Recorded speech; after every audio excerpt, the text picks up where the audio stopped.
Hey everyone, welcome back to my kitchen. আমি আজ তোমাদের সাথে খুব মজাদার একটা রেসিপি শেয়ার করতে চলেছি, সেটা হলো ইলিশ মাছের সর্ষে পোস্ত। তো চলো দেখে নিই এই রেসিপি তৈরি করতে আমি কী কী ইউজ করেছি। আমি এখানে ইলিশ মাছ নিয়েছি এবং ইলিশ মাছে লবণ এবং হলুদ মাখিয়ে রেখে দিয়েছি 5 মিনিটের জন্য।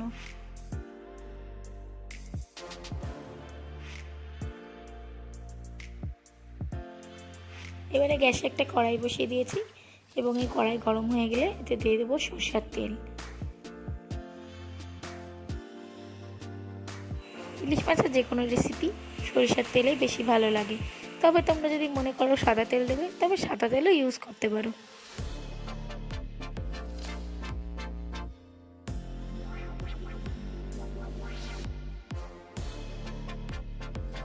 এবারে তেলটা গরম হওয়া পর্যন্ত অপেক্ষা করব।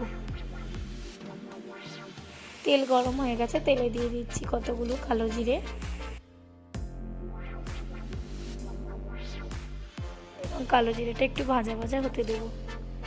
ফোড়নটা যদি খুব ভালোভাবে ভাজা ভাজা হয়ে যায় তাহলে ফোড়নের যে ফ্লেভারটা সেটা পুরোটা তরকারিতে মিশে যায় এবং তাতে তরকারির স্বাদ অনেকটা বেড়ে যায়।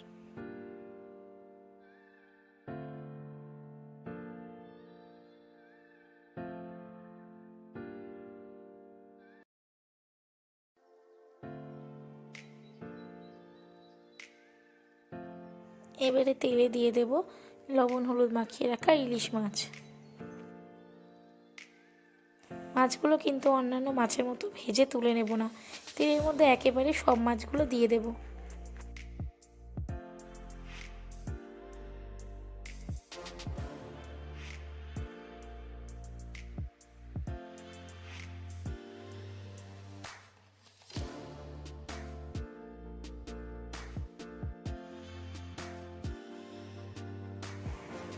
দিয়ে অল্প একটু নাড়াচাড়া করে নেব।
মাছগুলো আমি খুব হালকা করে তেলের এপিট ওপিট নেড়ে নিয়েছি।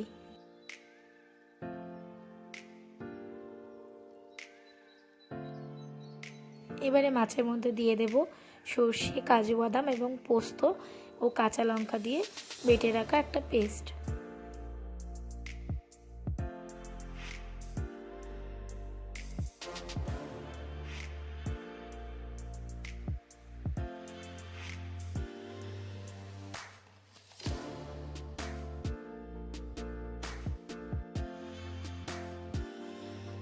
এবং ওই বাটি ধুয়েই দেবো সামান্য পরিমাণে জল। এই রেসিপিতে কিন্তু জল খুব এমন ইউজ হবে না, বাটি ধুয়ে যেটুকু জল থাকবে সেটুকুই জলই দিলেই চলবে।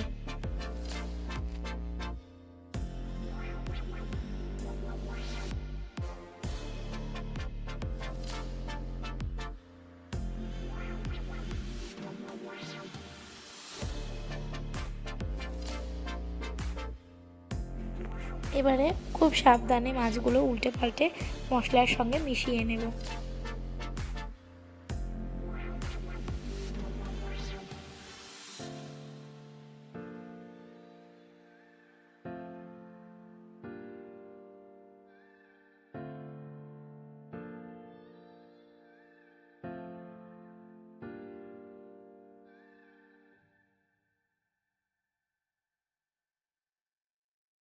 দেখো মাছগুলো মশলার সঙ্গে মিশিয়ে নিয়েছি।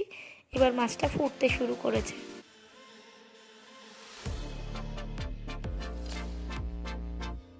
খুব ভালোভাবে সিদ্ধ হয়ে যাওয়া পর্যন্ত অপেক্ষা করব।